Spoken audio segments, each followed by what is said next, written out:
Le paradoxe de Banach-Tarski dit la chose suivante. Si vous avez une sphère, eh bien, la mathématique vous permet de la séparer en certains morceaux, de faire tourner les morceaux et puis de reconstituer les morceaux de la sorte que vous avez deux sphères identiques à l'original. Et vous n'avez perdu aucun morceau. C'est pour ça qu'on l'appelle le paradoxe de Banach-Tarski, parce que ça fonctionne jamais dans la vraie vie. C'est en vérité un paradoxe qui fonctionne notamment sur le concept des infinis. Alors, pour essayer de vous donner une idée de comment il fonctionne, je vais prendre l'exemple d'un dictionnaire. Imaginez qu'on va fabriquer un dictionnaire infini. Ce dictionnaire possède tous les mots possibles et imaginables. La seule contrainte, c'est que ces mots sont faits avec les 26 lettres officielles de la langue de Molière. C'est la seule contrainte. Mais sinon, vous avez tous les mots, même les mots avec des lettres infinies, et bien sûr, tous les mots qui veulent rien dire. Donc, dans ce dictionnaire-ci, vous aurez notamment le mot azerty, aussi simple que bonjour. Je l'ai simplement pris dans le clavier. Vous aurez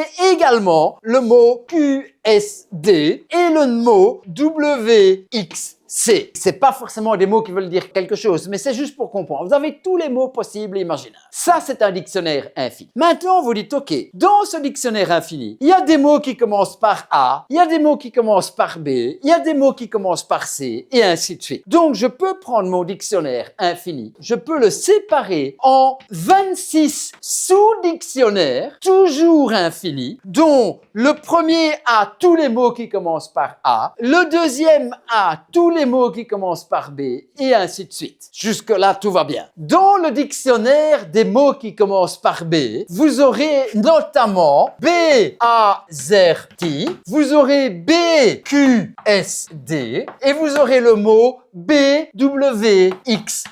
Et tous les autres, bien sûr. La seule contrainte, c'est que le dictionnaire qui commence par B a que les mots qui commencent par B. Jusqu'ici, tout va bien. Mais donc, si vous avez ces mots-là dans le dictionnaire qui commence par B, et si vous barrez la première lettre de chacun des mots du dictionnaire qui commence par B, eh bien, vous retrouvez le dictionnaire initial. Parce que vous retrouvez notamment, dans notre exemple, AZERTY, QSD, WXC. Et ça, vous pouvez le faire pour n'importe quel des 26 sous-dictionnaires. Si vous prenez un sous-dictionnaire, que vous supprimez la lettre initiale de chaque mot, vous retrouvez le dictionnaire initial. Et donc, on a vu que le dictionnaire initial peut en vérité se scinder en 26 sous-dictionnaires, mais qui sont des copies à une lettre près du dictionnaire initial. Donc, avec un dictionnaire infini, on a réussi à fabriquer 26 dictionnaires infinis. Vous avez ainsi le sel du paradoxe de Banach-Tarski. Aussi simple que bonjour, mais c'est compliqué. Salut, Gus.